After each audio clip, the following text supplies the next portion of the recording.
You both are. There you go. My God. Good evening. Good evening. Listen, we are excited about this evening's discussion, Men Speaking Their Truth. I am Dr. Nicole Mason and the visionary for Faith for Fiery Trials. Men impacting men with real, raw, and relatable stories. And I'm excited tonight because I have dubbed him my son. My son, Pastor Will Granberry, who is going to be moderating with my husband tonight, Sean Mason. Looking how he I'm looks. not moderating. I know. Will. I said he's going to be. I know this. Every week. Yes, I love this. I love this. Yeah, every week, he's going to be. Pastor Will is going to be moderating alongside my husband and Deacon Daryl Schamberger. Is that better? Yes, okay. That's better. All right. Folks always cracking up at us. Listen, this is what 34 years together looks like. We always have something to say. Amen. Help me, Jesus. Right. So let me turn it over to my son, Pastor Will Granberry, whom I love so much, and just thank God for his life and who he is in the body of Christ, who is also a part of this book. He wrote the introduction for it. And it's just such a blessing to have him alongside us with this project. So, Pastor Will, I'm turning it over to you tonight. Thank you so much. Good evening and welcome, everyone. What an amazing opportunity we have to be able to do some real talk, and we shout out and we celebrate. I guess Esquire Nicole Mason. I don't know if she goes by evangelist on this project, but we know that she's a little of everything. She's a little everything. She's a little everything. And of course, that principal when you were in school that you didn't want, when you seen it coming down the hallway, you ran the other way. My God. Only you can say that, Brother Sean. Only you can say that, man. We don't have to be there after this is over, but it's okay. We pray for you. But we are so grateful to those that are tuned in and watching, and we definitely want you that are watching to go ahead and share this broadcast, knowing that it's going to be impactful. So blessed to have two of my big brothers on here who have journeys that I believe are testaments and an example to so many others. And I guess we can just go ahead and get started, man. In the world, go ahead. Yeah, in the world that we're living in, I think it's so important that we don't lose the fact that every person that is existing in the planet has a story. And the unfortunate reality of some of our stories is that it becomes blended in to the point of persons just assuming things about us, particularly as Black men, and in addition to being Black men, men of faith. So I think it's important that the discussion begins with just talking about the importance of individual men telling their story. I think it's so critical. I know, being a church person, you come into church, you see all of these men in various perspectives, looking saved and anointed. Their wives look like they're happy. Everybody looks like they're having an amazing life. But sometimes we forget that there is a story behind what you see. And so I guess we'll start with you, Brother Mason. Can you just kind of share for us the importance of, how important it is for men to not only have that story, but to share that story? We'll go from you, Brother Daryl. Okay, so first of all, Pastor Will, we'd like to thank you, as a youth pastor, as a Black man, the fact that you can be a light, especially to the youth. I'm not going to tell Brother Schamberger's age, but I passed 50 some years ago, and it's good to have a youngling around like Pastor Will, so that the youth, like my youngest son who's 15, up into my oldest son who's 32 now, can have somebody that they can talk to. But to be a Christian man in church, and like you said, you always are buttoned up, but what's your story? Because you had to walk through something to get there. And I think it's so important, a project like this that we got together, just 10 of the brothers in the church, it's ironic that all of us are officers in the church in some form or fashion.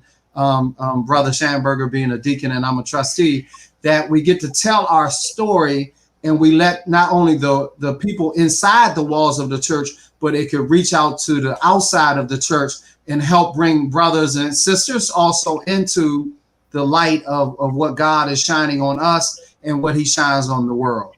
So that's my point on that.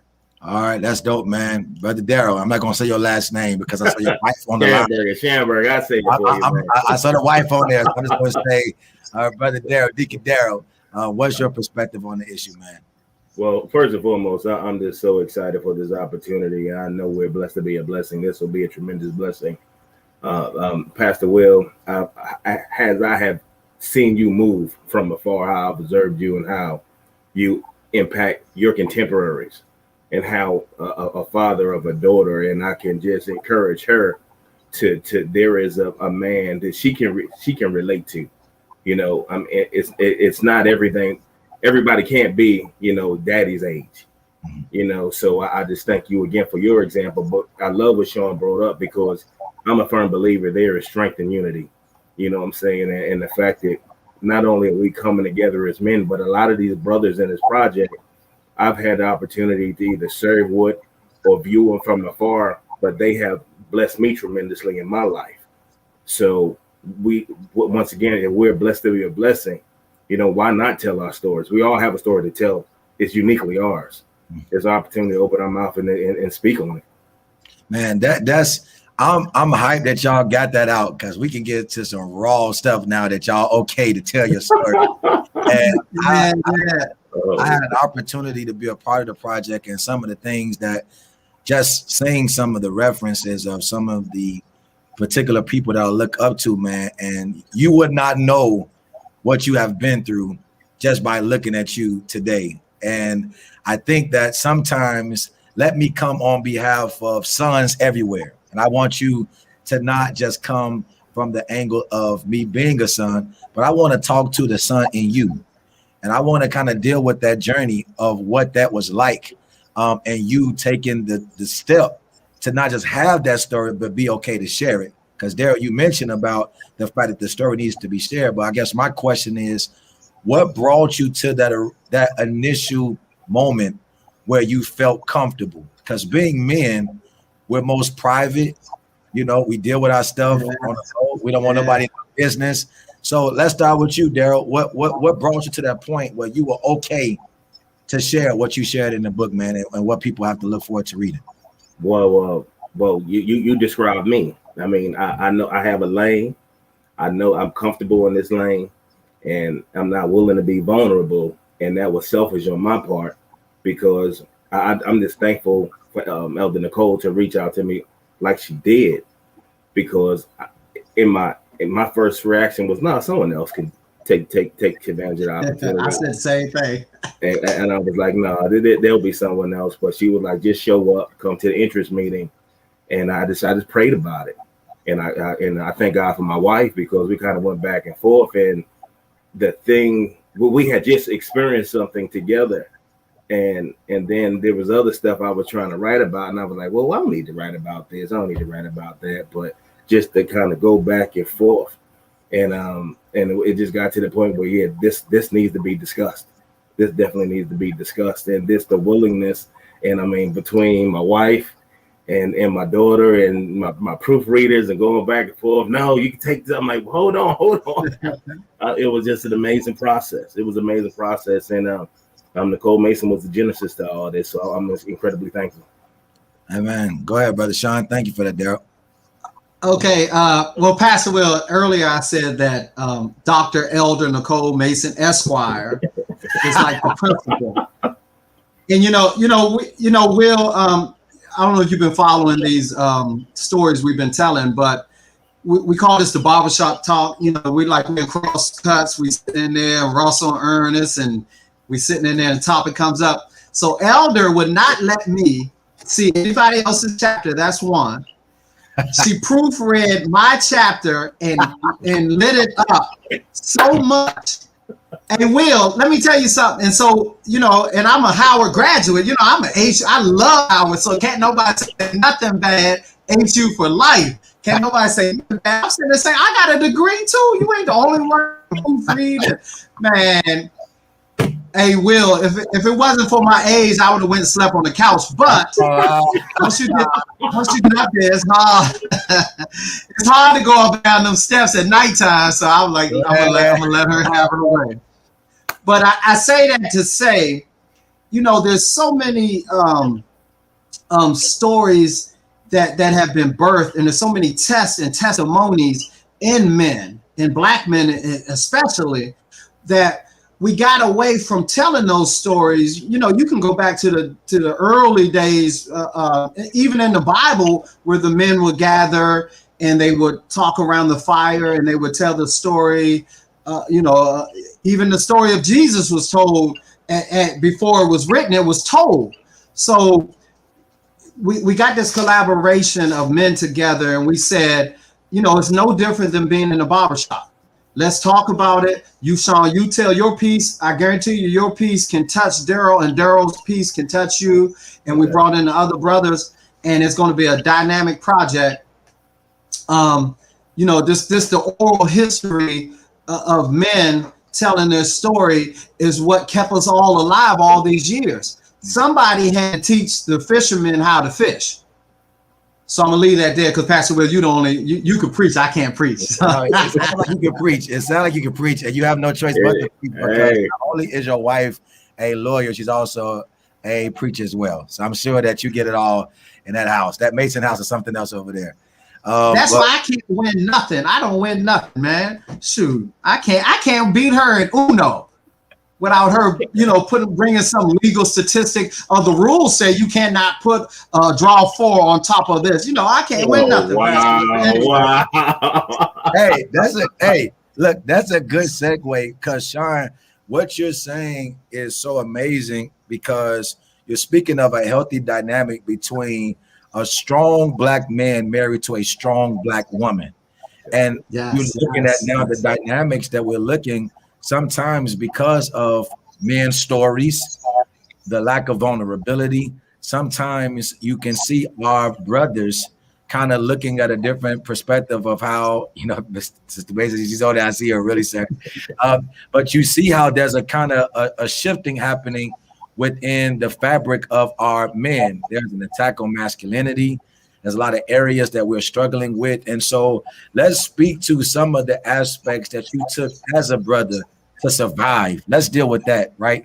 Let's deal with this aspect of how your dynamic, I'm sure, was not the best in how you were raised, or you didn't have the carbon cut situation, but somehow you managed to make it.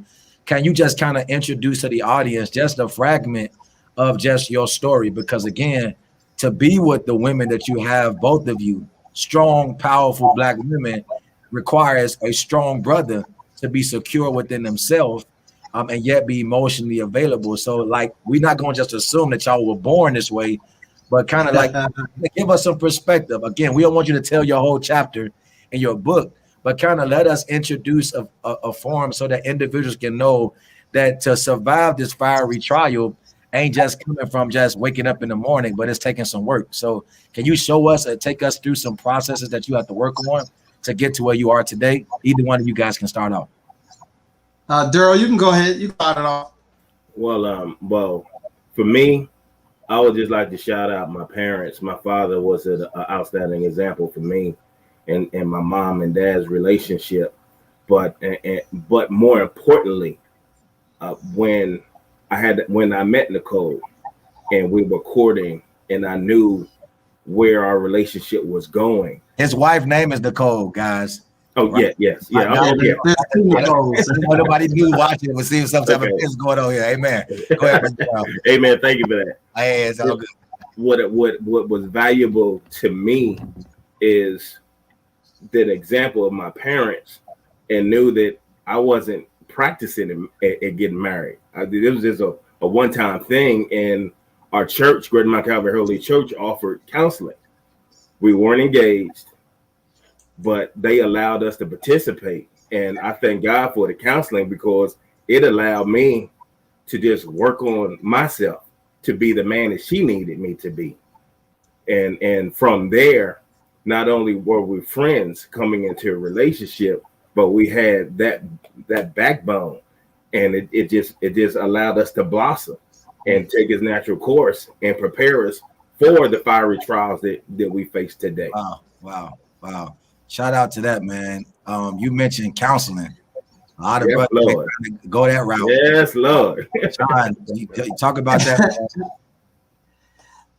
Listen, shout out to Bishop Owens because he says God and counseling, you can't go wrong. So, Will, my story is an interesting story.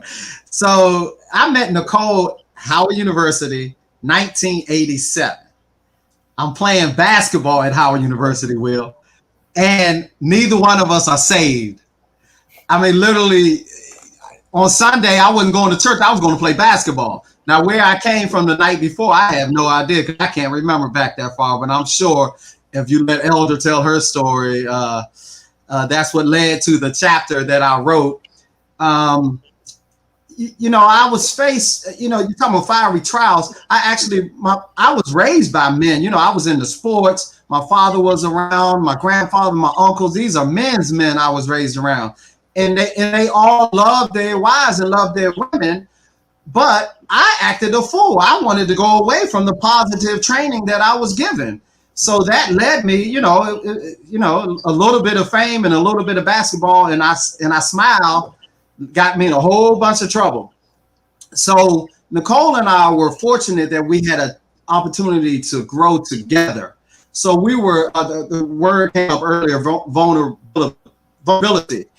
And you're talking about young, impressionable, vulnerable, and we didn't have the spiritual guidance that we needed, but we made it through. And in my chapter, I talk about being a father at such a young age. And y'all know my oldest son, Little Sean, Pastor Will, of course, you helped counsel. You actually came to court and spoke up for my son when he was incarcerated. And, we had him on campus. We weren't married. We were teenage parents. So, there's a lot to my chapter that's talking about being a father before I really was a man.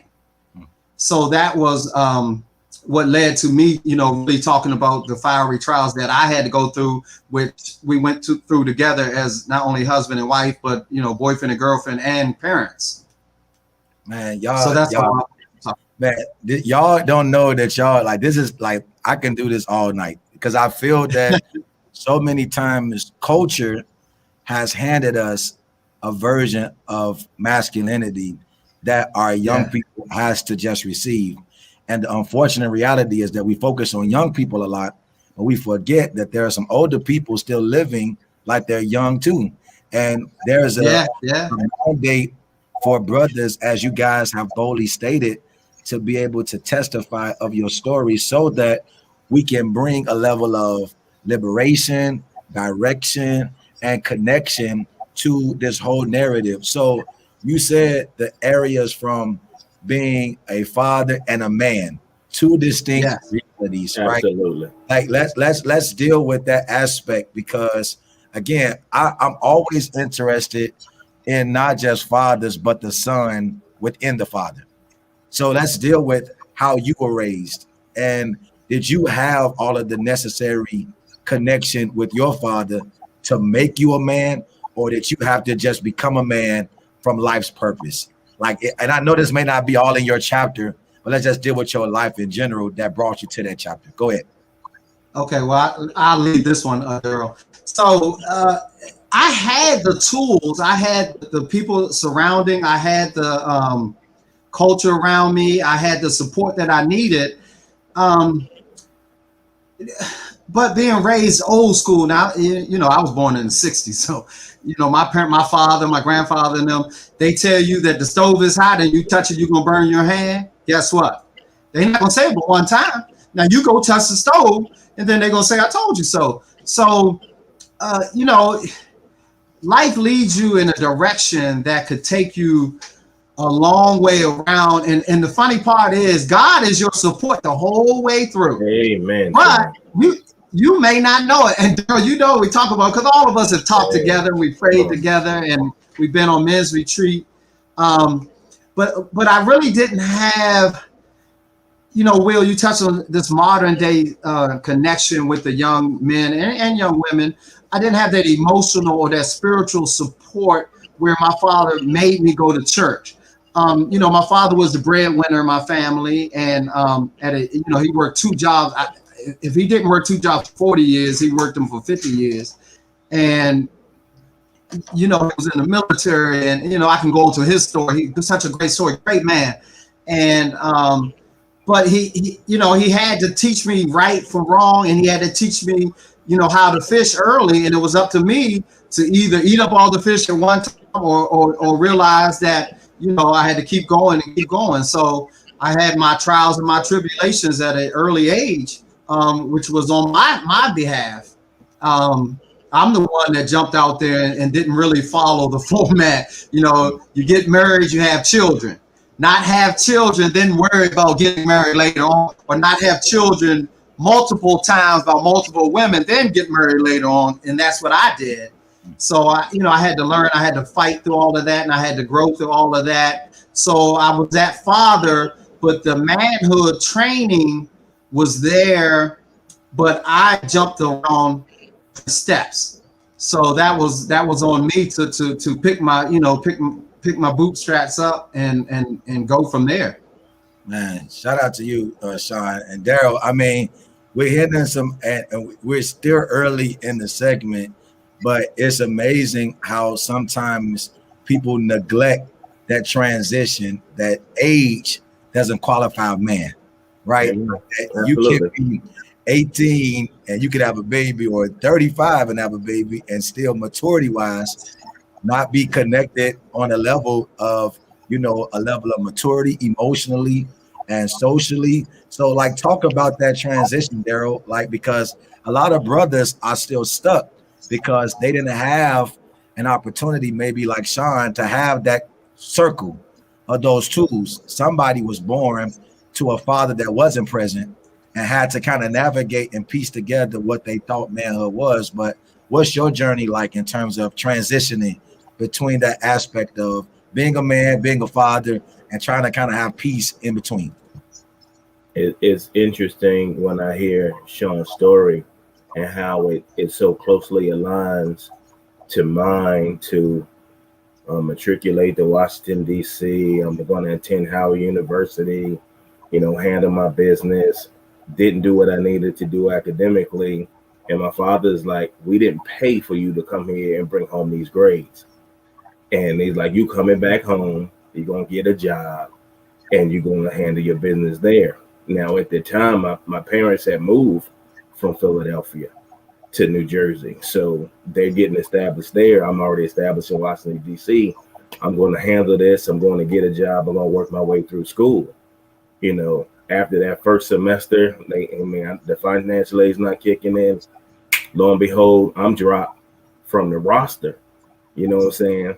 Playing house. My young lady friend at the time, we're pregnant. Now, all of a sudden, everything that I envisioned for my future, I'm about to be a daddy. And I never forget how it felt to just travel home and tell my parents, like, look, I'm raising our daughter. But then, like, the shift, and now all of a sudden to deal with this process of, I'm a single daddy now. Wow. Raising this child, and I'm a baby raising a baby, but I'm in DC, and I do have a support group, but they're 2.5 hours away. So, and just trying to deal with that process. So, just when you look at transitioning from, you know, I hear the term "daddy's girl," and that's like the new phrase. I guess I was a girl dad before it became popular, but that was Neil. That's my role partner, you know, and it's like my life just changed, and I'm thankful for the example of other brothers. I'm thankful for the example of my parents, from my father, but sometimes it's just ingrained in you to, like, look, You know, God was with me all along.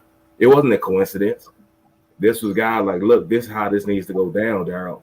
And it's the process, the failures and the successes. And sometimes you just need to trial and error, and the community that came to support this young black guy that was just trying to do the right thing and just navigate life. So I look at Sean and I commend my brother on the outstanding job that you do. And then later in life to transition with Nia into this blended family with Nia and Nicole and I, this is just an amazing thing.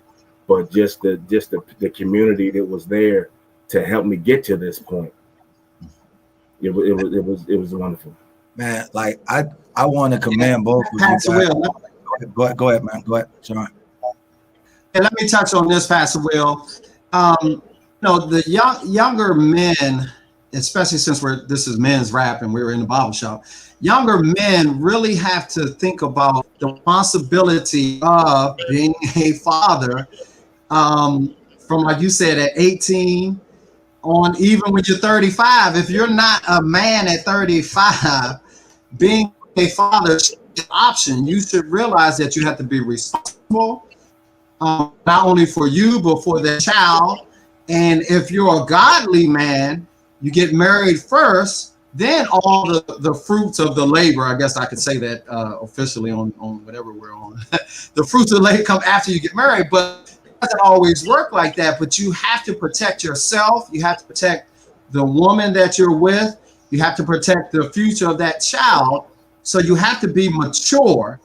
And if you're faced with fiery trial of being a parent, especially at a young age, before anything else is established, don't give up on your dream is what I want to say. That's what I said all that just to get to that. Absolutely. Don't give up on your dream of what you always wanted to be and what you always wanted to do, and pursue that education and pursue marrying that woman if that's the woman you're going to marry, and pursue God. And you'll find your way. You'll find your way. It's all about sacrifice. It's all about because it's delayed does not mean things are denied. Thank you. Amen. Amen. Hey, now you can preach that one, Will. Preach it, Darren. No, Darren, let's preach today. All right. Now I want to let me really say from heart to heart, man. I want to thank you, brothers, for just stepping up to the plate. And it's sometimes common to be in the presence of greatness, and we kind of brush it over. But when you look outside of you guys, the reality is statistically that 60% on average of Black homes are fatherless. And when you look on the impact of the lack of male role models in our community, and guess what? Even the lack of male role models in the church. So when you see these dynamics that are here, it is important that we not just, talk about it in a way of like brushing it over, but we, one, needs to pause and salute you, brothers. But two, tonight, with the couple of minutes we got remaining, we need to bring all of this oil and wisdom out of you, because what I'm finding is, as we're progressing to a modern day of church, everybody's kind of feeling good and coming there. The stories are being silent, right? So we're now seeing your testimony, but we're not seeing the journey that it took for you to get to the testimony. So now you may assume that your sons know all about you, feel all that you've been through, but there's a tremendous emotional disconnect. So I want to go there. Let's deal with that emotional aspect. Like, what is that like as brothers?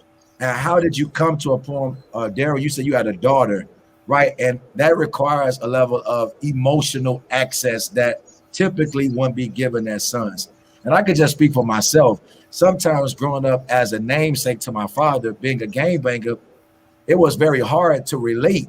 So I knew what to do because I knew what was right and wrong, but I didn't believe my father ever knew me, because at the end of the day, he was present, but not available. You get what I'm saying? Absolutely. So how important is that to be available as a man, to not just say, I got a fiery trial, but how can I help my son or daughter navigate theirs differently by being emotionally available? Does that make sense what I'm saying?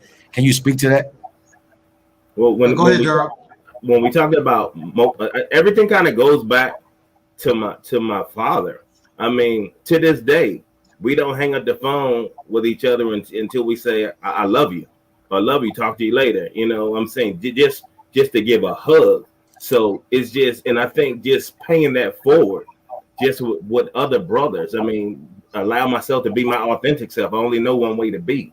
So I don't have a problem telling the brother I love him. We need to hear that from one another.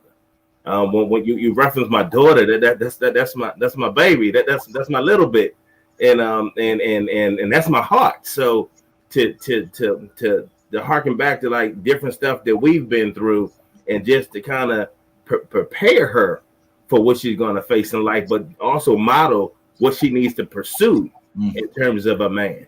That's you good. Know, so in flaws and all, like, hey, baby, this is who I am. This is who I desire to be. And you should not accept anything less because you are worthy. So and there are times when I have my issues. I mean, hey, if I need to cry, I'm gonna cry, and it's not a problem with me crying. So I think the Lord help me with this.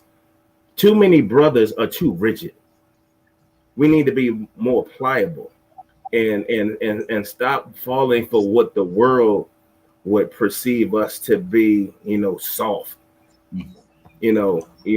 Soft is a great thing. Doesn't make me less of a man. It makes me approachable, accountable, and I'm sorry, man. I can go off on forever on this, but more. Hey, listen. Let's act like our wives. Well, no, we might get in trouble. I was gonna say let's act like our wives ain't listening, but I know they right here next time. But yeah, so, it's good. Go ahead, Daryl. Finish up. No, I'm good. I'll put a pin in there right there. Thank you, Sean. Okay, so Pastor Will, emotional and available. Listen. So my story, Pastor Will, I'm not even sure if you met any of my daughters, because Nicole and I have the 3 sons, but I also have 2 daughters by 2 other women. And the emotional part for the boys, it is different for your emotional connection to your girls. I wasn't there present for my daughters when they were young. I just was an absentee dad. I tried as hard as I could, but I just wasn't there. But as they got older and I became more of a man and more mature, I reached out to my daughters and I went and got my daughters. And today I'm daddy. Love my daughters, love my sons too. But the emotional connection that I try to stress to my sons and I try to share and love on my sons, sometimes it is hard love, tough love. Like I said earlier, my oldest son was incarcerated, but to God be the glory, he's in a program now, so he's officially not in jail. But my youngest son, my middle son now is a father, so now I have 2 grandchildren. So, I try to encourage him because he's way better than. He's 25 with a son who's 3 months old. When I was 25, I had 4 kids by 3 different women. Wow. So that's a whole nother animal when you talk about emotional. So I'll always give him kudos and I support him and I let him know he's doing such a great job, but he has to keep pushing forward because he has to remember when he eats, his children and his family eats. So when one eat, we all eat. And that's something he has to learn and I support him as much as I can. Antonio, we try to put him in the programs at the church and let him learn from a Pastor Will. And shout out to Thomas Wright, who has a prayer for men, a prayer group for men. And more men need to reach out and pray together.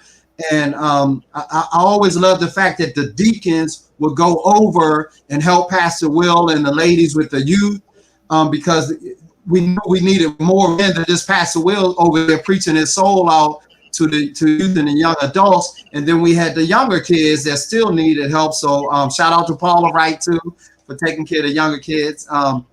So we need that village to raise these kids and to shower and to give them support, and to emotional support is one of the biggest things that I've learned in the times I've worked with children and youth and coaching and stuff things that I've done in the past. So I know emotional support is something that's very important that we need to do more of. Yes, absolutely, man. And for those that are watching, we just are pretty much highlighting some of the authors of this amazing book, Faith for Fiery Trials, the men's edition. We know that you've been seeing several women's volumes, but at this point, the brothers have come and stepped up to the plate, and we want to make sure that the world can see true men of God who are not a byproduct of what they've gone through. But they are living testimony, as the scripture says, that hope maketh us not ashamed. And I want to speak to that aspect of shame that sometimes, and I know I ain't trying to get in y'all business. You know, my background is in psychology, but I think that, man, what we're seeing is a demonic attack on men, from politically, particularly black men, from the aspect of police brutality, from systematic oppression, from even educationally. Our black men do lesser in school than our black women. You go to college, even HBCUs, there's a more influx of black women there than even black male presence. And I think a lot of this aspect is this sense of shame. And I'm going to lead with this story that I started a mentorship program, and it was so hard for me to find mentors because a lot of our black brothers associated being present with being perfect. So this aspect that I can't help if my story is not the best, or let's just talk about, brothers, how can you survive with broken pieces? Like, how can you still be another good one, the perfect man that can be the best version of yourself, even if your story is not perfect? Let's speak to some fathers who may struggle reaching out to their children because of maybe they've not done well the last 10 years. Can we kind of provide some inspiration and hope to tell them that it's never too late to start again and help them become the best man that they can be in spite of the fiery trials that they're going to? Any one of you guys can start off. Go ahead, Daryl. I would just jump on that. I mean, it takes consistency. I mean, and by no means are we perfect. I mean, we're going to fail and fail again. But just to be consistent in trying to do better, just trying to connect. That the one thing I think that is valuable is this the level of follow-up, the level of engagement that can take place, and the blessing that we can be with other people that we come across. I mean, just to develop the relationship. A lot of times we're so caught up in, don't do that. You know better than that. And we need to step back and have a level of meekness about how we engage with one another. I mean, and especially, I mean, it's difficult for a lot of the young men when we look at what young men are going through in today's society. We're watching brutalization of black and brown bodies like on some type of video loop. This is out of control.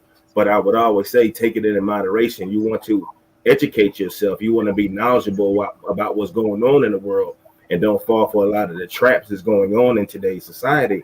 But even more so, you can just show up for yourself. You can definitely show up for yourself, but that's the one thing you have control over. So it doesn't matter if, they're trying to legalize weed and you think it's okay to go ahead and smoke that blunt. No, you're going to have clouds of kiss. Let's be real now. You're going to have clouds of kiss. The Lord bless you for that job, and you wonder why you didn't get it because, son, you didn't pass that drug test. Okay, and you knew better. But you allowed yourself, legalization. No, that's not who you are. So don't do that. But just to speak to them like real life examples to let people know. I mean, like a dear brother when I was working with, he was involved in an accident at work, and the first thing they told the brother to do, they sent him out to get a drug test. Well, I didn't see the brother anymore, and it took him a while for him and I to reconnect. And he told me, well, unfortunately, the drug test came back positive, and as a result, he lost his job. They didn't send him to the hospital to get checked up. They sent him to get a drug test. That's the first thing they did for my brother. So they were looking at it.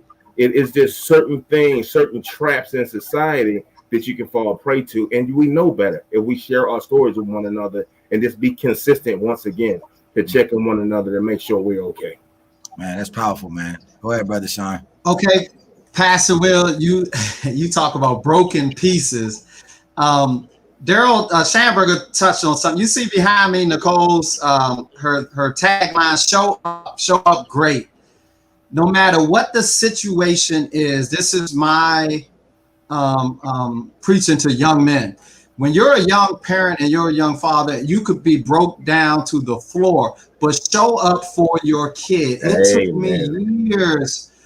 You know, I had good jobs, I had bad jobs. I always contributed to my two daughters financially their whole life up until today. But I did not show up at first. And that's something I wish I did. You know, you talking about that breaks my heart to realize that I did that, but I was immature and I just didn't know any. Well, I knew better, but I didn't do better. And what I should have did was show up great. No matter if I had flip flops on or dress shoes on and a tie, I still should have showed up. So that's what I want to get across to any young man or older brother who feels like he's broken and over the 10 years he's been beat down. Show up. And if you don't have children, help brothers like Pastor Will on these programs that need mentors. And if you are on top of your game, you really should show up great and poke your chest out and say, look, from where I came from to where I am now, I can show you how to do that. So mentorship is very important for brothers on all different levels. If you're broken, go to church, find you a group of brothers, find you a brother you can cry on his shoulder and say, man, I'm messed up. And he's going to tell you, I was messed up too until I found Jesus. Yeah. So stop being broken and pull yourself together and build yourself back up and show up great is what we need to do. There's programs all around the world. There's churches. There's private organizations. There's people like Pastor Will that you can reach out to. Like I said, Brother Thomas is a good resource for Greater Mount Calvary Holy Churches. Shout out Bernard Perry. Just show up. That's all I can say, because you talk about broken pieces for years. You couldn't see it on the outside though, Pastor Will. Oh, I look good. I had nice suits. I look good. I drove nice cars. I married a nice, pretty woman. But, you're broken on the inside until you realize that, wait a minute, I created this child and I need to show up for this child. Yeah, man. I'm trying. We only got a few minutes, but I'm trying not to get emotional because, number one, men, this area is my passion.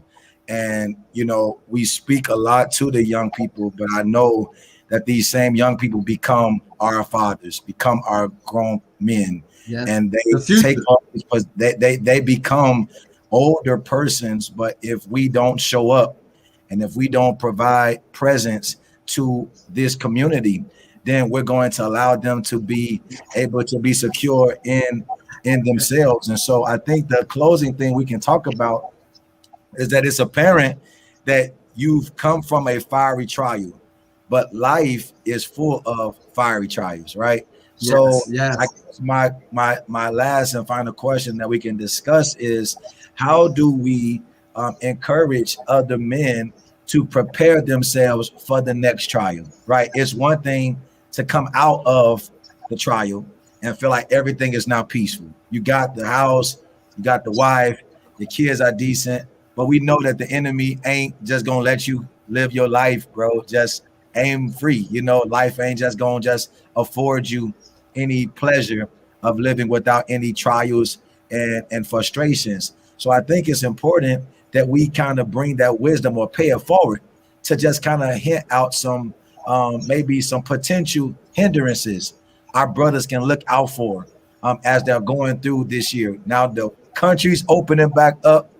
Some of us obeyed the restrictions. Some of us ain't. Some of us want to go turn up to islands and help a brother out. Help some brothers realize that as we're opening up this earth again and life is getting ready to afford us back to a new normal, how can you afford some brothers some wisdom on how to avoid some hurdles or some potential pitfalls to prevent them from kind of burning in the fire that may be coming against them? Either one of you guys. Okay, I'm gonna take this one, Brother Durham. I'm gonna be quick with this one. So to give you some wisdom to young men, the world is a huge place and you can go anywhere you want to go.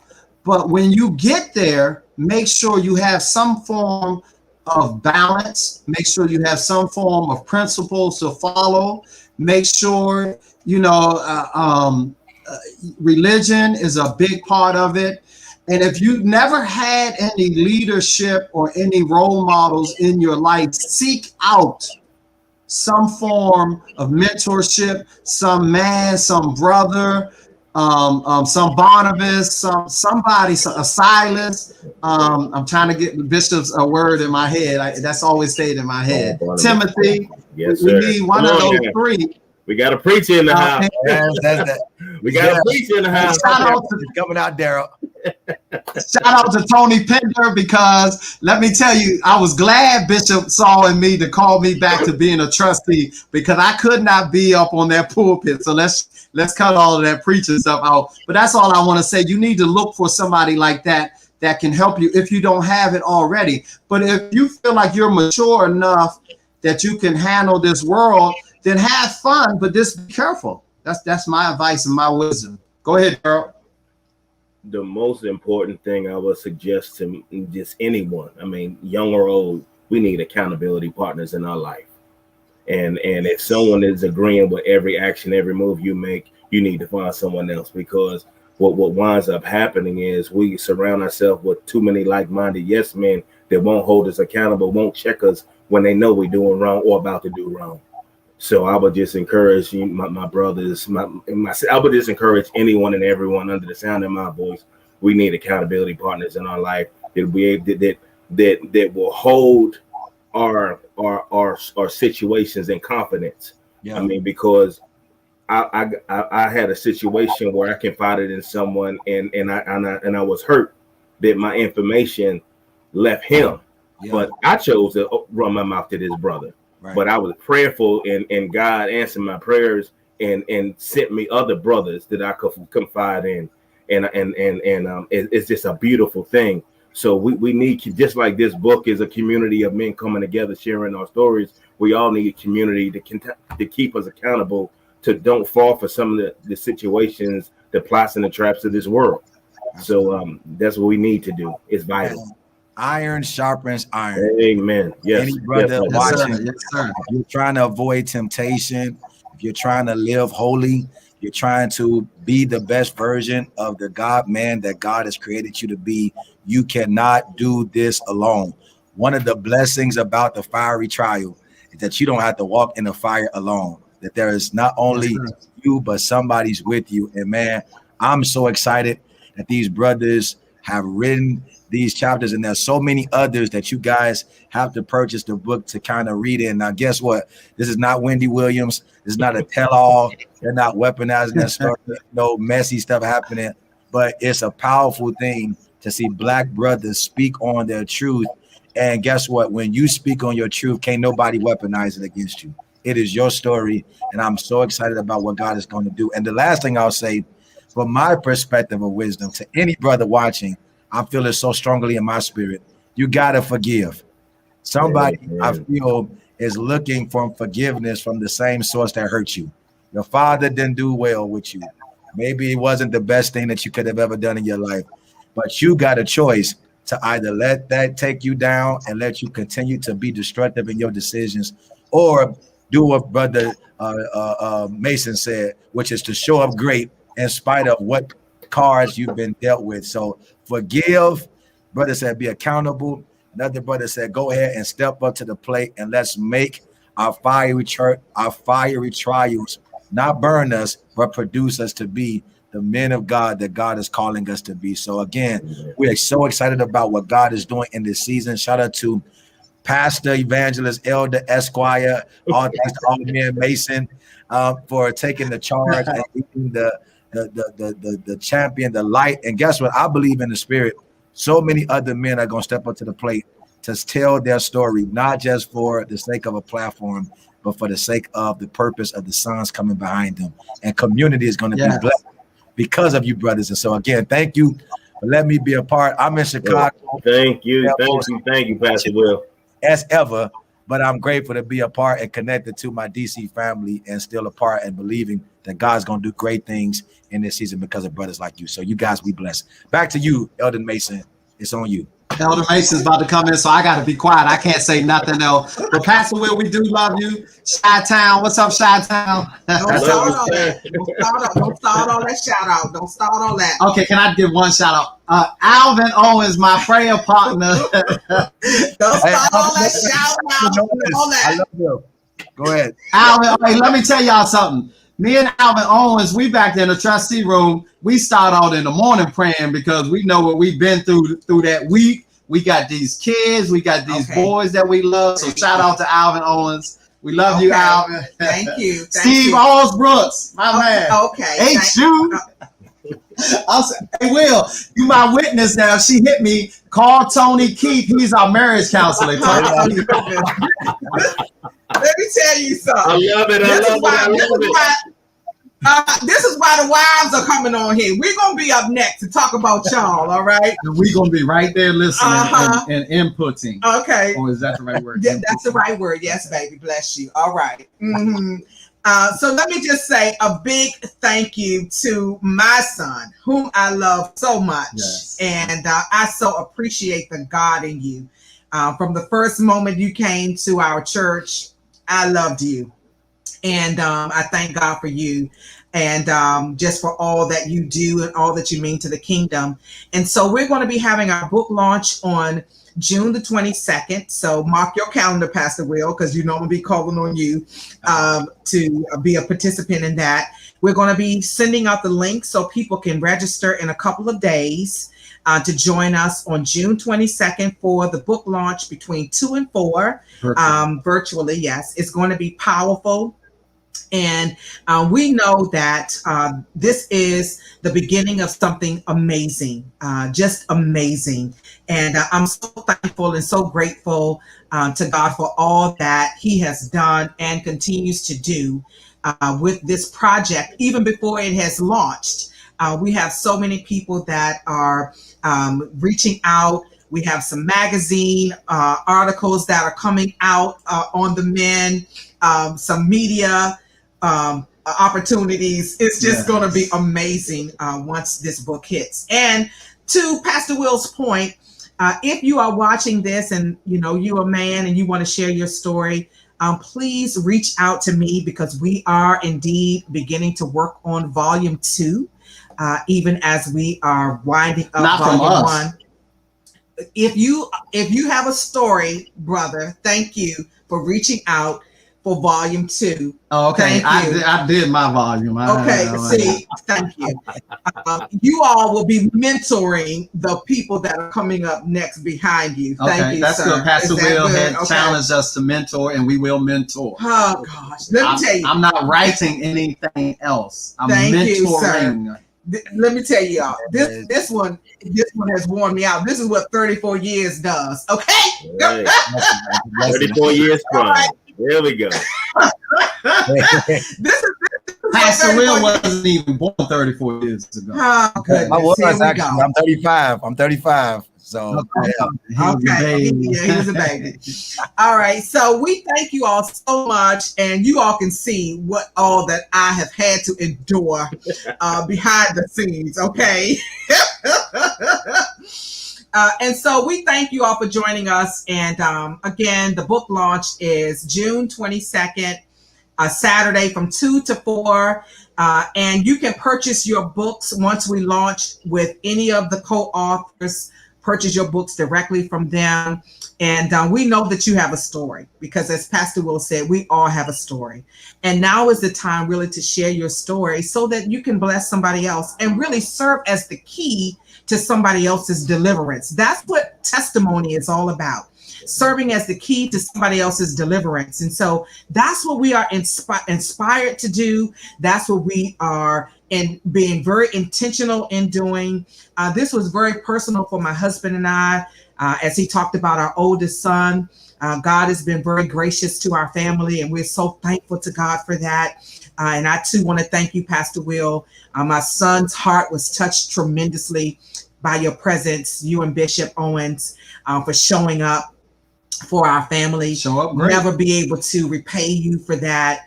And so we are thankful. But this book is a part of the arsenal against the enemy, to annihilate him in the lives of men. And let me just say, for this group, we're now going to be transitioning into beginning to film our documentary, because I'm one of those people, I know how the enemy works. Well, there are some men who don't know how to read, so guess what? We're going to make it into a film so they can view. Come on, strategy now. It's good. I don't have to write anymore. Okay. Exactly, whatever. But I'm gonna meet the men where they are, and so be on the lookout for that. That's going to be coming soon. We're going to be having that documentary where we'll be interviewing the men. They'll be having their discussions in the barbershop. The barbershop talk, crosscuts. Right. Russell Roy, shout out Russell Roy. Oh God! And so we'll have that coming up. So please stay tuned, stay connected. We have a Facebook group for the men that we have developed. And so we'll have that going, and then we'll hand it off to them so that they can do whatever they do in that little group. Okay. And men talk. Y'all women. Okay. Y'all, we're going to be right there too. No. The women going to be there too. All right. Carol, leave Steve alone, Carol. I see you. Oh God. Yes. We coming up next, Carol. We are coming up next. And so thank you all again. Pastor Will, we love you. Love you. And be watching your PayPal tonight. I'm sending you some love. Thank God, and thank you for your time. Yeah, thank you for your time. I have to say this. Pastor Will, I'm going to accept the challenge, and I'm going to get some brothers. When you need us to come to Chicago or wherever you need us, if I can't get all 10 of us in this book, I'll get some brothers.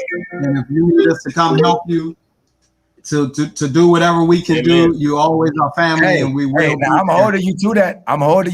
Hey, All right. Hey, my word is bond. Hey, bring your, I don't know if they still say it. Hey, listen, bring your 9s, your Glocks, and your. Oh, stop. Oh, Jesus. Oh, Jesus. No, we're bringing Jesus. We're bringing Jesus. Okay. We're bringing Jesus. All right. Yeah, I my son, let me tell y'all something. If you don't know him, you need to make sure you follow him across social media. Has a beautiful sense of humor. And one thing I know about him, and this is what I love, is that he loves God. He loves God. And he can preach. Oh, please. Well, you know he can preach, okay?